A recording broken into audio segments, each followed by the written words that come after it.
الحمد للہ رب العالمین والصلاة والسلام علی سید الانبیاء والمرسلین اما بعد فاعوذ باللہ من الشیطان الرجیم بسم اللہ الرحمن الرحیم۔ سبق نمبر 78 تصوف احیاء العلوم جلد نمبر 5 میں غور و فکر کا بیان جاری ہے۔ غور و فکر کے متعلق دو فرامین مصطفیٰ صلی اللہ تعالی علیہ وآلہ وسلم، ایک ان میں سے پڑھیں گے۔ ایک دن رحمت عالم نور مجسم صلی اللہ تعالی علیہ وآلہ وسلم صحابہ کرام کی ایک جماعت کے پاس آئے جو غور و فکر میں مصروف تھی۔ آپ نے ارشاد فرمایا، تم کلام کیوں نہیں کر رہے؟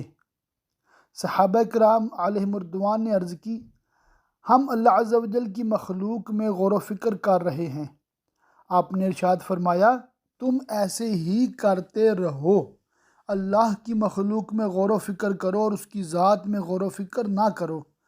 مغرب کی جانب ایک سفید زمین ہے جو 40 دن کی مسافت پر واقع ہے۔ اس کا نور، اس کی سفیدی ہے۔ وہاں مخلوق خدا میں سے ایک ایسی مخلوق ہے جس نے پلک جھپکنے کی مقدار بھی اللہ عز و جل کی نافرمانی نہیں کی۔ صحابہ کرام علیہم الرضوان نے عرض کی، یا رسول اللہ صلی اللہ تعالی علیہ وآلہ وسلم، شیطان ان میں نہیں؟ ارشاد فرمایا، وہ نہیں جانتے کہ شیطان پیدا بھی ہوا ہے یا نہیں۔ عرض کی گئی، کیا وہ اولاد آدم ہیں؟ ارشاد فرمایا، وہ تو حضرت آدم علیہ السلام کے پیدا ہونے یا نہ ہونے کو بھی نہیں جانتے۔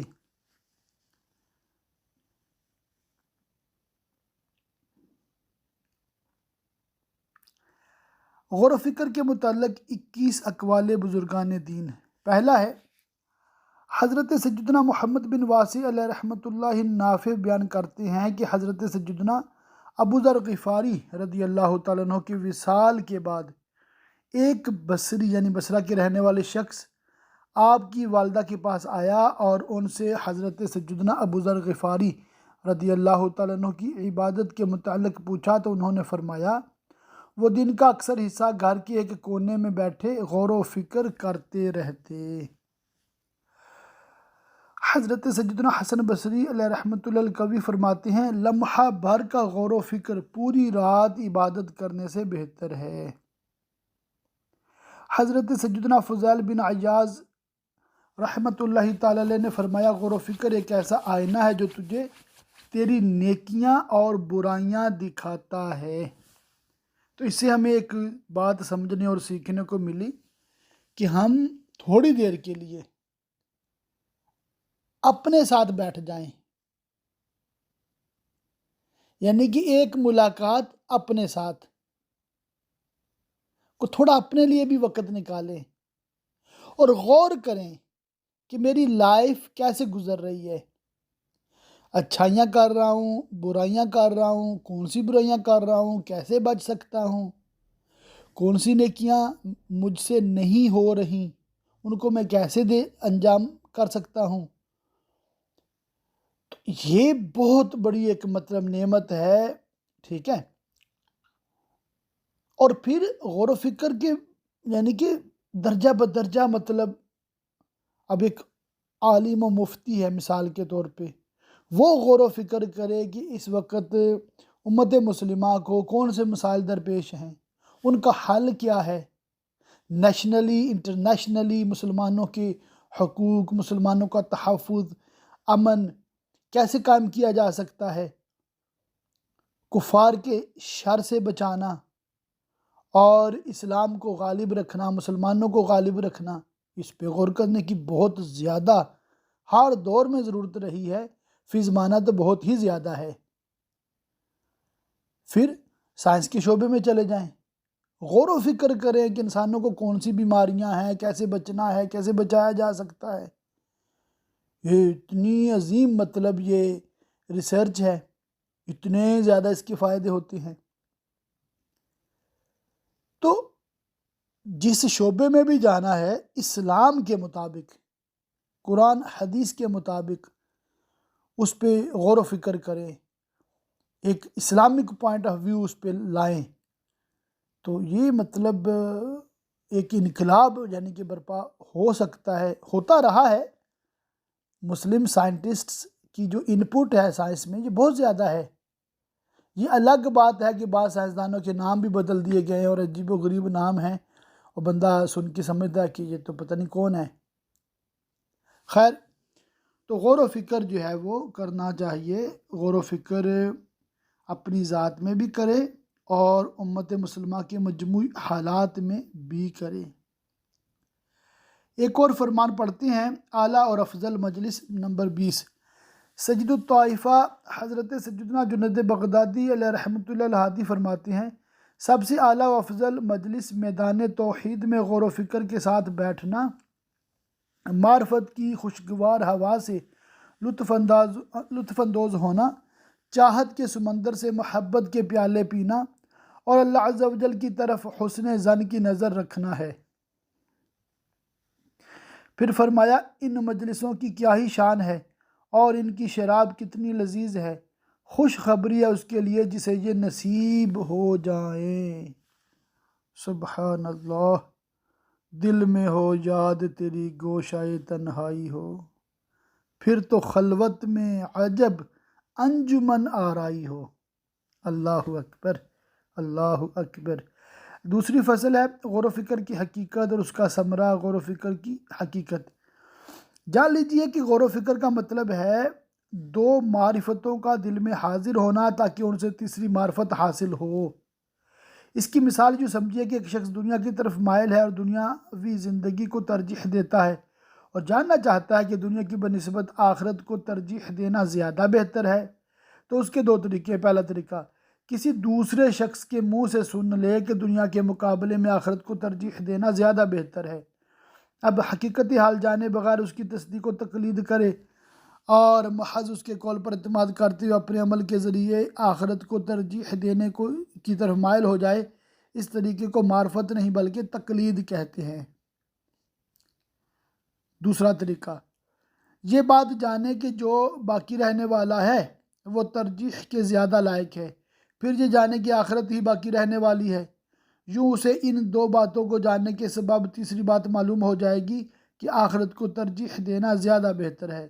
اس بات کو جاننا کہ آخرت کو ترجیح دینا زیادہ بہتر ہے سابقہ دونوں باتیں جانے بغیر ممکن نہیں، لہذا سابقہ دونوں باتوں کو دل سے جاننا تاکہ ان سے تیسری بات معلوم ہو، اسی کو غور و فکر، اعتبار، تذکر، نظر اور تأمل و تدبر کہتے ہیں۔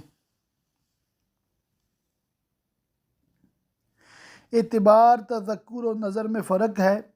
غور و فکر، تدبر اور تأمل یہ تینوں الفاظ مترادف ہیں اور ان سب کا معنی ایک ہی ہے، جبکہ تذکر، اعتبار اور نظر مختلف معانی رکھتے ہیں، اگرچہ بولے ایک ہی معنی کے لیے جاتے ہیں، جیسا کہ صارم، مہند اور سیف ایک ہی چیز ہے، یعنی تلوار کے لیے بولے جاتے ہیں، لیکن اعتبارات مختلف ہیں۔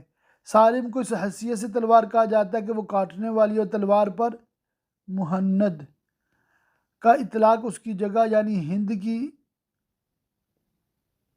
طرف نسبت کرتے ہوئے ہوتا ہے، جبکہ ان دونوں معنی سے صرف نظر کرتے ہوئے مطلقاً تلوار کو سیف کہا جاتا ہے۔ اسی طرح حاصل شدہ دو باتوں کی پہچان اس حیثیت سے ہونا کہ ان سے تیسری بات کا نتیجہ حاصل ہو، اس کو اعتبار کہا جاتا ہے، اور اگر محض پہلی دو باتوں پر واقفیت ہو، اس سے عبور نہ ہو تو اس کو تذکر کہتے ہیں، نہ کہ اعتبار، اور اس پر نظر اور غور و فکر کا اطلاق اس حیثیت سے ہوتا ہے کہ اس میں تیسری بات کو پہچاننے کی طلب ہوتی ہے، پس جو تیسری بات کو پہچاننے کا طلبگار نہ ہو اسے ناظر یعنی غور و فکر کرنے والا نہیں کہیں گے۔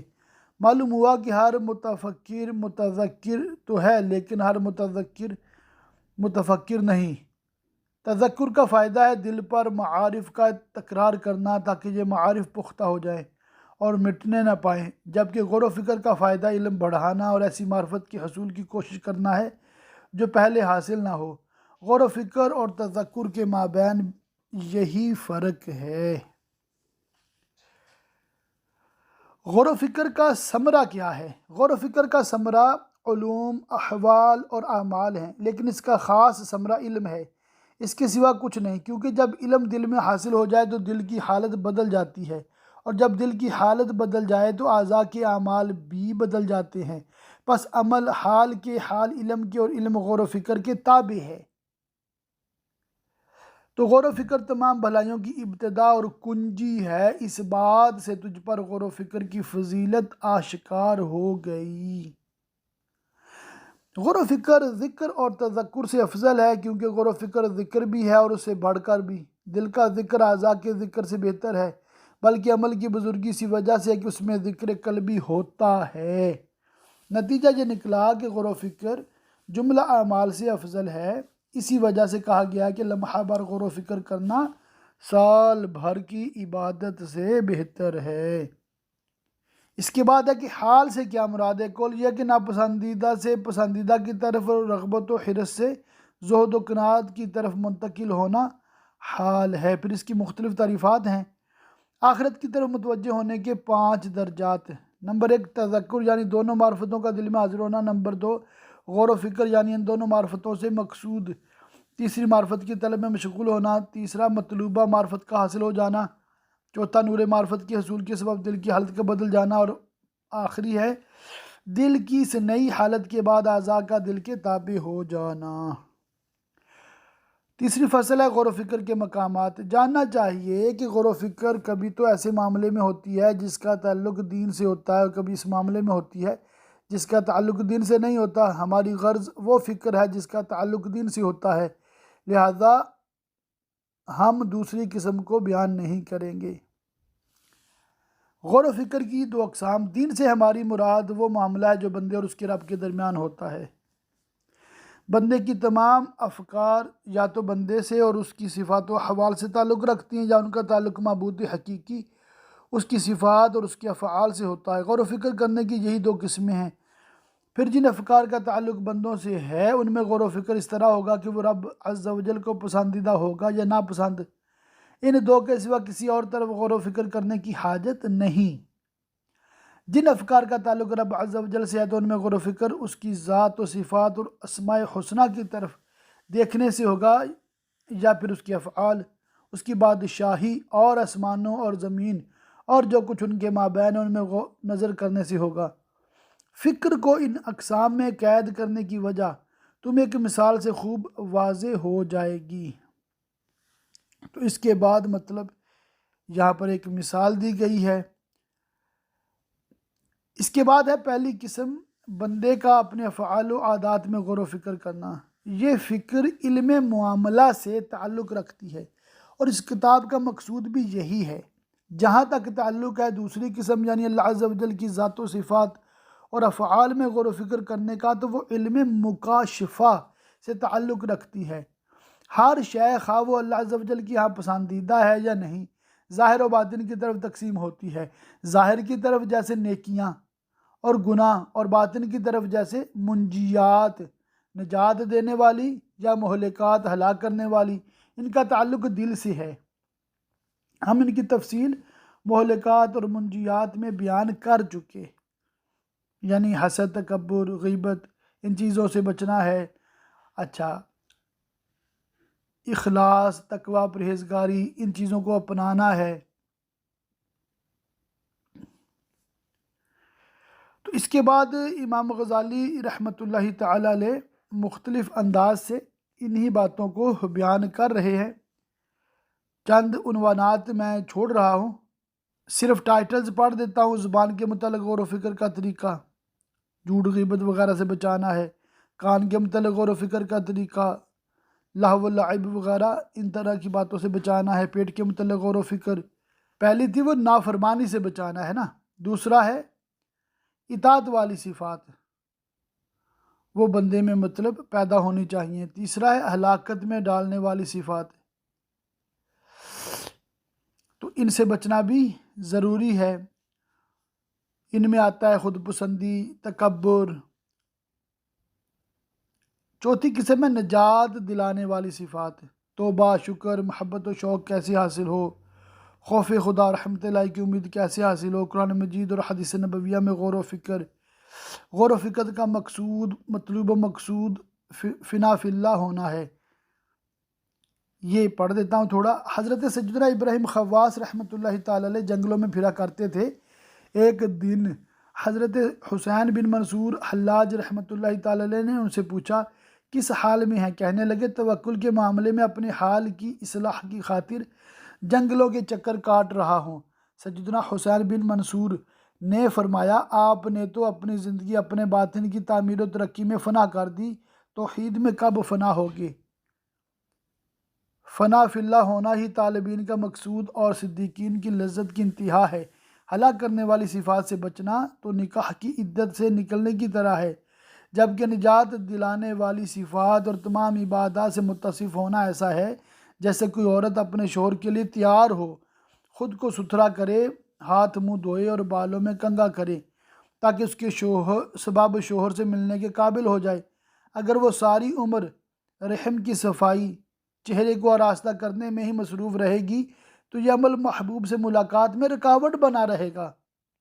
اگر تم اہل محبت میں سے ہو تو تمہیں بھی دین کا طریقہ ایسے ہی سمجھنا چاہیے، اور اگر تم شریر غلام کی طرح ہو جو مار کے خوف اور اجرت کی طمع ہی کی وجہ سے حرکت کرتا ہے تو ظاہری اعمال کر کے اپنے بدن کو تھکانا چھوڑ دو، کیونکہ تمہارے اور تمہارے دل کے درمیان ایک موٹا پردہ حائل ہے۔ اگرچہ تم اعمال کا حق پورا کرو گے تو اہل جنت میں سے ہو جاؤ گے، لیکن محبت و ہم نشینی کے قابل تو کچھ اور ہی لوگ ہیں۔ اللہ اکبر، اللہ اکبر۔ کتنا بڑا پوائنٹ جہاں پر بیان کیا جا رہا ہے کہ جنت صرف مقصود نہیں ہونی چاہیے، اللہ تعالیٰ کا قرب مقصود ہونا چاہیے اور اس کے لیے کام کرنا چاہیے، محنت کرنی چاہیے۔ اللہ اکبر۔ اب جب کہ تم نے بندے اور رب کے مابین علوم معاملہ میں فکر کے مقامات کو پہچان لیا ہے تو تمہیں چاہیے کہ اسے اپنا دستور اور صبح و شام اپنی عادت بنا لو۔ اپنی ذات اور اللہ عز و جل سے دور کرنے والی صفات اور اس کے قرب کا سبب بننے والے احوال سے بالکل غفلت نہ برتو۔ سبحان اللہ۔ اپنا محاسبہ کیسے کیا جائے؟ ہر مرید یعنی راہ سلوک پر چلنے والے کو چاہیے کہ اپنے پاس ایک کاپی رکھے جس میں تمام مہلکات، منجیات، گناہ، عبادات درج ہوں، جن پر ہر روز خود کو پیش کر کے اپنا محاسبہ کریں۔ مجھے تو وہ دعوت اسلامی کے مدنی انعامات یاد آ گئے ہیں، شاید امیر علیہ سنت نے یہیں سے مطلب یہ چیز سمجھی تھی اور پھر اس کو جاری فرمایا۔ مہلکات میں سے 10 چیزوں کو مد نظر رکھنا مرید کے لیے کافی ہے، کیونکہ اگر وہ ان 10 سے بچ گیا تو بقیہ سے بھی محفوظ ہو جائے گا، اور منجیات میں سے بھی 10 چیزوں کو سامنے رکھے۔ 10 کون سی چیزوں سے بچنا ہے؟ بخل، تکبر، خود پسندی، ریاکاری، حسد، غصے کا غلبہ، کھانے کی ہرس، ہم بستری کی خواہش، مال کی محبت اور جاہ و منزلت کی محبت۔ ان 10 سے بچنا ہے۔ اور 10 کون سی ہیں؟ منجیات، جن کو اپنانا ہے۔ گناہوں پر ندامت ہو، مصائب پر صبر ہو، رب تعالیٰ کی رضا پر راضی رہنا ہو، نعمتوں پر شکر، امید و خوف میں میانہ روی ہو، دنیا سے بے رغبتی ہو، اعمال میں اخلاص ہو، حسن اخلاق ہو، محبت الہی ہو، اور اللہ عز و جل کے لیے عاجزی ہو۔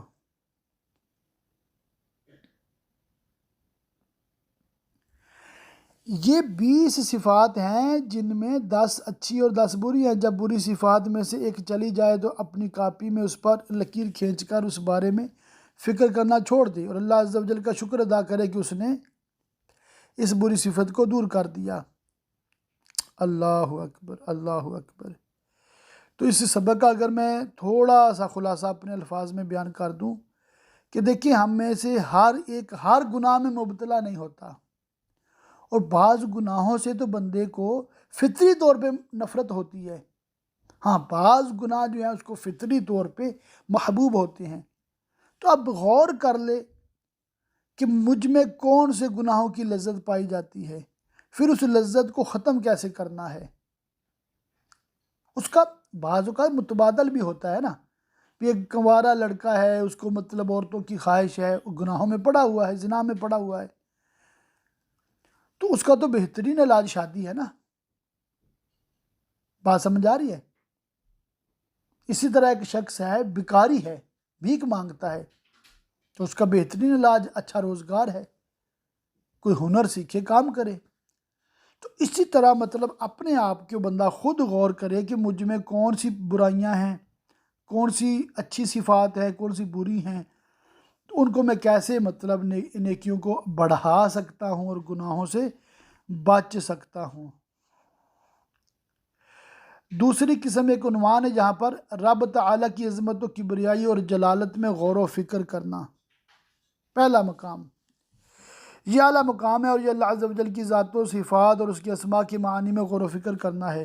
یہی وہ مقام ہے جسے منع کیا گیا ہے۔ اللہ اکبر۔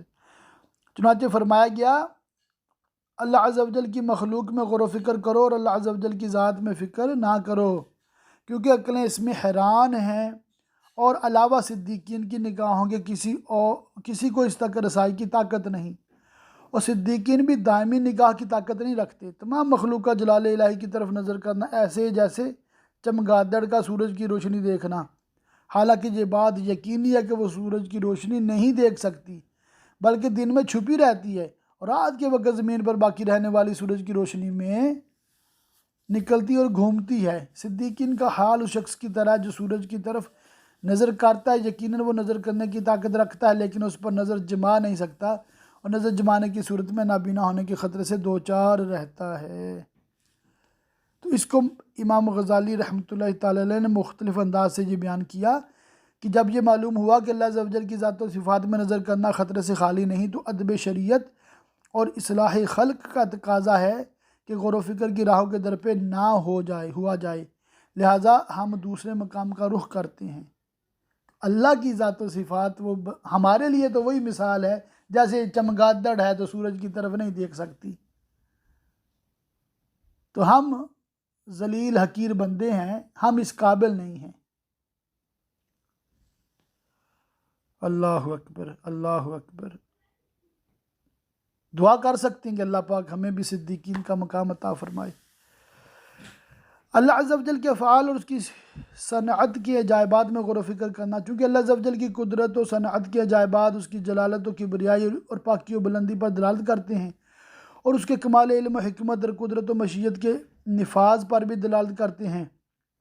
لہٰذا چاہیے کہ رب تعالیٰ کی صفات کی طرف اس کی صفات کے آثار کے ذریعے نظر کی جائے، کیونکہ ہم بلا واسطہ اس کی صفات کی طرف دیکھنے کی طاقت نہیں رکھتے۔ جیسا کہ ہم سورج کی بھرپور روشنی کے وقت زمین کو بھی براہ راست نہیں دیکھ سکتے، اور چاند ستاروں کی روشنی کے مقابلے میں سورج کی روشنی کے زیادہ ہونے پر ہم اسی بات سے دلیل پکڑتے ہیں، کیونکہ زمین کا روشن ہونا سورج کی روشنی کے آثار میں سے ہے، اور آثار کی طرف نظر کرنے سے مؤثر تک رہنمائی ہو ہی جاتی ہے، چاہے کسی بھی صورت ہو، اگرچہ مؤثر کو براہ راست دیکھنے جیسی نہیں ہوتی۔ دنیا کے تمام موجودات قدرت الہی کے آثار میں سے ایک اثر ہے، اور اس کی ذات کے انوار میں سے کچھ نور ہیں، اور عدم سے بڑھ کر کوئی تاریکی نہیں، اور نہ وجود سے بڑھ کر کوئی نور ہے۔ تمام اشیاء کا وجود اس بلند و پاک ذات کے انوار کا ایک نور ہے۔ باب نمبر 2 ہے مخلوق خدا میں غور و فکر کی کیفیت۔ جان لیجئے کہ اللہ عز و جل کی سوا ہر شے کا وجود اللہ عز و جل کا فعل اور اس کا تخلیق کرتا ہے۔ کائنات کا ہر ذرہ، چاہے وہ جوہر ہو، عرض ہو، صفت ہو یا موصوف، ہر ایک میں ایسے ایسے عجائب ہیں جن میں اللہ عز و جل کی حکمت و قدرت، جلالت و عظمت کا ظہور ہوتا ہے۔ ان کو شمار کرنا ناممکن ہے، کیونکہ اگر سمندر بھی ان کے لیے سیاہی ہو جائے تو ان کا شیر شمار ہونے سے قبل ہی سمندر ختم ہو جائے گا۔ پھر بھی ہم یہاں چند عجائبات کی طرف اشارہ کرتے ہیں تاکہ انہیں باقی کے لیے مثال قرار دیا جائے۔ موجودات کی اقسام 2 قسمیں ہیں، وہ موجودات جن کی اصل میں معلوم نہیں، دوسرے وہ جن کی اصل میں معلوم ہے۔ جن موجودات کی اصل معلوم نہیں ان میں غور و فکر کرنا ہمارے لیے ممکن ہی نہیں ہے۔ کتنے ہی موجودات ہیں جنہیں ہم نہیں جانتے، جیسا کہ قرآن پاک میں بھی ہے نا، وَيَخْلُقُ مَا لَا تَعْلَمُونَ، وہ پیدا کرے گا جس کی تمہیں خبر نہیں۔ اور بھی مطلب مختلف آیات ہیں، احادیث ہیں جن میں یہ بیان کیا گیا ہے کہ بہت ساری چیزیں جو ہیں آپ نہیں جانتے۔ زمین و آسمان میں رب تعالیٰ کی نشانیاں ہیں، بے شک انسانی وجود میں قدرت کی نشانیاں ہیں۔ کہ کیسے انسان کو اللہ پاک نے پیدا کیا۔ تخلیق انسانی پر قرآنی آیات ہیں جی، ہم قرآن پاک کی تفسیر میں پڑھتے آئے ہیں۔ اپنی ذات میں بندہ غور و فکر کرے کہ کیسے اللہ پاک نے اس کو انسان بنایا، سارا کچھ، جسمانی جوڑوں میں حکمت، ہڈیوں کی تعداد، ان کو جوڑنے کا مرحلہ، پٹھے بنانے کی حکمت، مقام غور و فکر، کان کی بناوٹ اس میں حکمت، منہ، ناک، دانتوں وغیرہ کی حکیمانہ تخلیق۔ تو یہ بہت ساری چیزیں ہیں جن میں بندہ غور و فکر کر سکتا ہے، اور ان میں غور و فکر کا فائدہ یہ ہوتا ہے کہ بندہ پھر کہتا ہے کہ اللہ کا مطلب ایک شاہکار ہے انسان، اللہ کی تخلیق کا۔ آج ہم کسی کا موبائل دیکھتے ہیں جی، بڑا اعلیٰ کوالٹی کا ہے، گاڑی دیکھتے ہیں بڑی، اس کی تعریف کرتے ہیں کمپنی والوں کی، مگر اللہ نے جو مخلوق بنائی ہے، ہر مخلوق جدا سے جدا، برتر سے برتر، ایک سے بڑھ کر ایک، اور اس کا مطلب ایسی مخلوق ہے کہ کوئی سوچ بھی نہیں سکتا۔ اسی طرح نباتات میں مختلف مطلب چیزوں میں غور و فکر بندہ کر سکتا ہے، اور ہر چیز میں بس اسی جہت سے غور کرنا کہ یہ اللہ کی مخلوق ہے، اللہ نے بنائی ہے، اور یہ قدرت کا ایک شاہکار ہے۔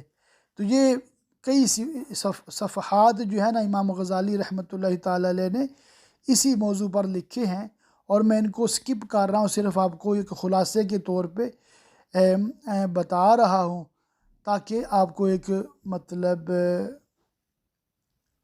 مفہوم جو ہے وہ سمجھ آ جائے۔